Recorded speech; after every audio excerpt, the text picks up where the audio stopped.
Hello student, how are you? कसे आहात? Verb लिहायचं सुरुवात केलंय. Past participle, past tense.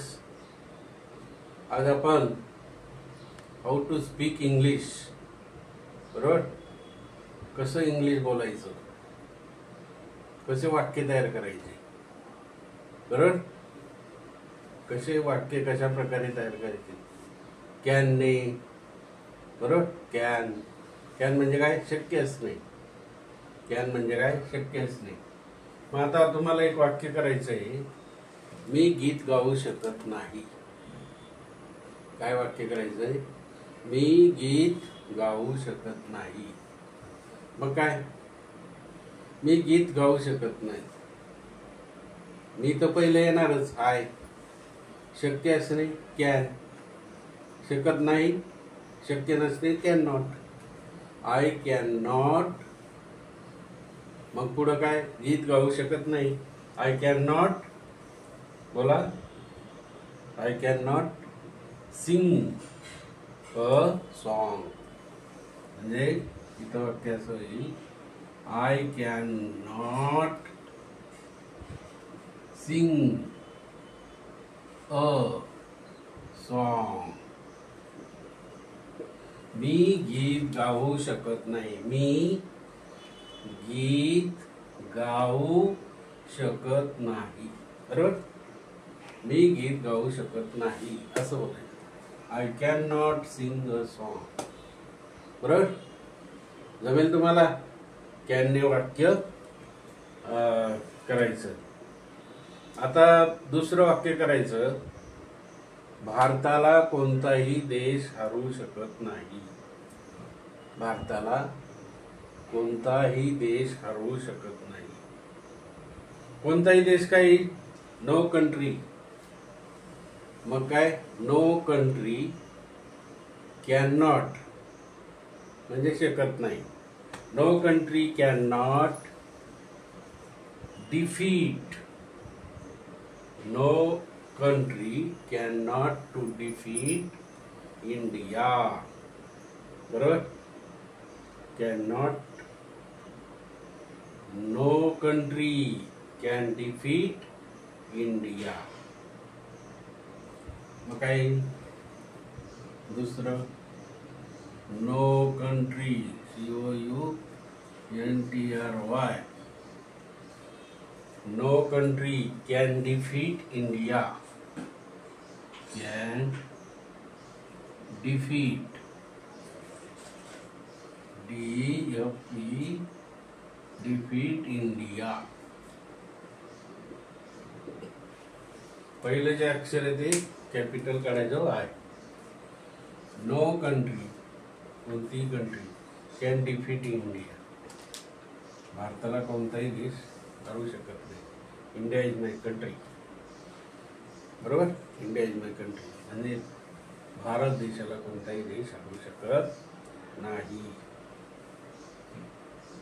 आता तुम्ही माझ्या खोलीमध्ये येऊ शकत नाही. तुम्ही माझ्या खोलीमध्ये येऊ शकत नाही. येऊ शकत नाही. तुम्ही म्हणजे काय, वी. येऊ शकत नाही, वी कॅन नॉट येणे, enter in my room. We can not enter. तिसरं वाक्य, we can not enter. We can not enter in my room.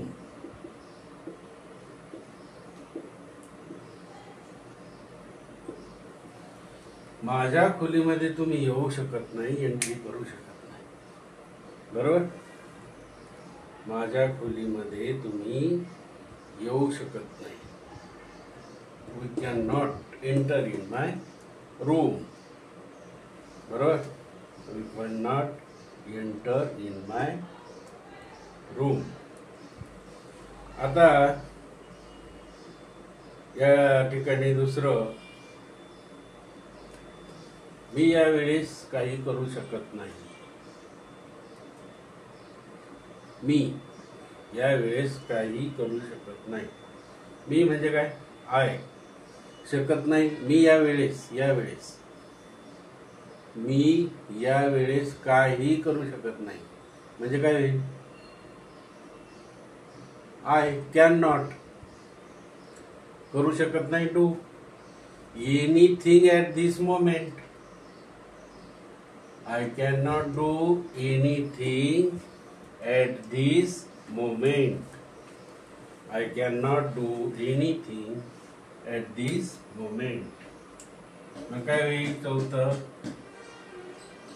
I can not do anything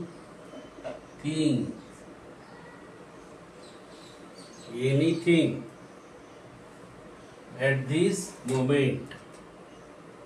At this moment.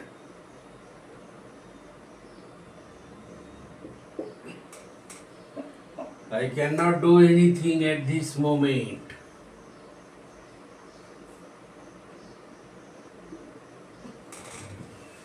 I cannot do anything at this moment. बरोबर की नाही?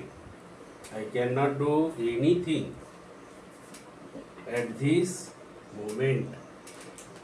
Moment म्हणजे काय? क्षण, वेळ. मी यावेळेस काहीही करू शकत नाही. मी यावेळेस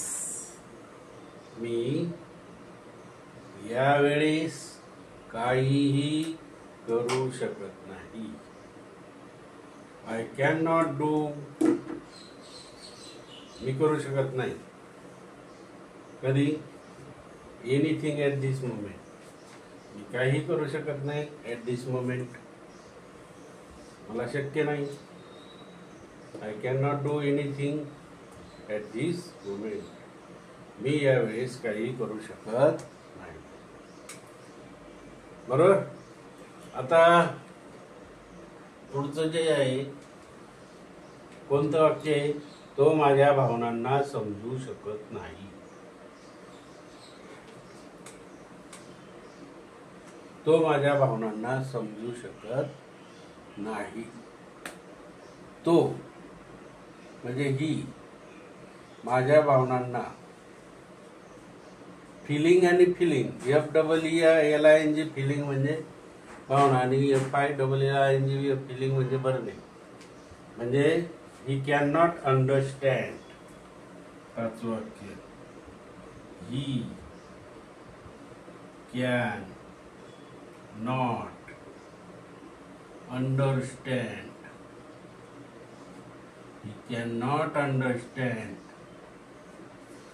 ही कॅन नॉट अंडरस्टँड. काय understand? He can not understand my feelings. My feelings.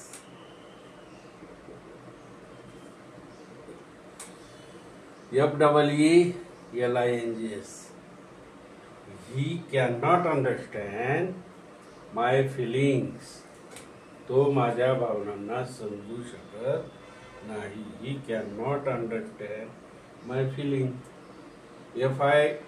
FILLING filling म्हणजे ग्लास भरणे, तांब्या भरणे किंवा चहा भरणे. Fill the tea in to the cup. ठीक आहे नाही? अशा प्रकारे कॅनने होणारे, कॅन नॉट म्हणजे शक्य नसणारे हे जे वाक्य आहे ते आपण आज केलेले. तुम्हाला बोलता येतील असे आणि लिहिता पण येतील. बरं. जेव्हा लिहितो तेव्हा बोलतो. बरोबर की नाही? आता या ठिकाणी जेव्हा आपण लिहितो तेव्हा बोलता येतं. बरोबर.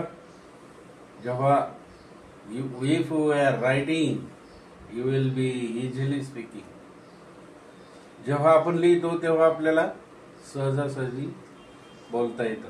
आणि म्हणून English speaking is very very important. I can not do I can not sing a song, मी गाणे गाऊ शकत नाही. नंतर no country can defeat India. बरोबर. तर अशा प्रकारे कॅन तुम्ही 5 वाक्य तयार करा वेगवेगळ्या प्रकारचं. I can not understand my feeling, माझे भावना तुम्ही समजू शकत नाही. Okay bye, thank you.